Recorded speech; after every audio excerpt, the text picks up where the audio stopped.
सोमबार सरकारका तर्फबाट राष्ट्रपति रामचन्द्र पौडेलले आगामी आर्थिक वर्ष 2083-84 को नीति तथा कार्यक्रम प्रस्तुत गरिरहँदा प्रधानमन्त्री बालेन र शाहले संसदीय इतिहासमै नभएको व्यवहार देखाएका छन्। राष्ट्रपतिले आफ्नै नीति तथा कार्यक्रम वाचन गरिरहँदा प्रधानमन्त्री शाह उठेर बाहिरिएका हुन्।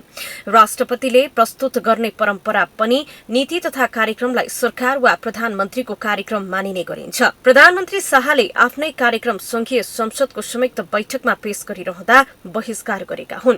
राष्ट्रपति पौडेलले 1 घण्टा 18 मिनट लगाएर नीति तथा कार्यक्रम वाचन गरिरहँदा शाह करिब 56 मिनटमा बाहिर निस्किएका थिए। त्यसपछि उक्त बैठकमा सदनमा फर्किएनन्। संयुक्त बैठकपछि धन्यवादको प्रस्ताव पेश गर्न बसेको प्रतिनिधि सभाको बैठकमा भने शाह पुनः उपस्थित भएका थिए। सभामुख डोलप्रसाद अर्यालले समय दिएपछि उनले धन्यवादको प्रस्ताव टेबल गरे, तर कुर्सीमा नबसी फेरि संसद बैठकबाट बाहिरिए। प्रधानमन्त्री बाहिरिँदा सभामुख अर्याल पनि केही अलमलमा परेका थिए। प्रधानमन्त्री शाहको उक्त असंसदीय गतिविधिप्रति विपक्षी एमाले आपत्ति जनायो। एमालेका सांसद गुरु बरालले प्रधानमन्त्रीबाट संसदीय मर्यादाको उल्लंघन भएको भन्दै सच्याउन माग गरे। उनले राष्ट्रपतिबाट नीति कार्यक्रम वाचन भइरहँदा प्रधानमन्त्री नै सदन छाडेर जानु, राष्ट्रिय पोषक नलगाएको विषयले नीति कार्यक्रमप्रति उनको धारणा के भन्दै उनले प्रश्न गरे।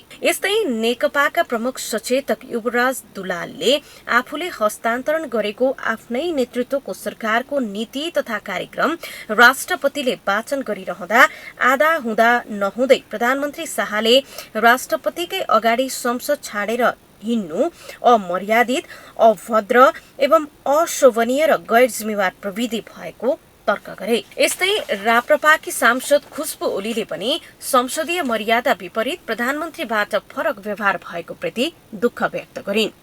संसदीय व्यवस्थामा सदन 3 तरिकाबाट चल्छ। पहिलो विधि, दोस्रो परम्परा र तेस्रो मर्यादा। संसदलाई मर्यादित बनाउन सुरक्षाकर्मीहरूलाई समेत मर्यादा पालकका रूपमा राखिएको हुन्छ। जुन ठाउँमा सबैभन्दा बढी मान सम्मानका शब्द प्रयोग गरिन्छ अनि मर्यादाको ख्याल गरिन्छ, त्यही स्थान संसद सोमबार उदेक लाग्दो दृश्य देखिएको हो। प्रधानमन्त्री शाहले संसद भित्रका गतिविधिहरूलाई प्राथमिकता नदिएको गुनासो त अहिले पनि आइरहेकै छन्। उनी प्रधानमन्त्री भएपछि यो संसदको दोस्रो अधिवेशन हो।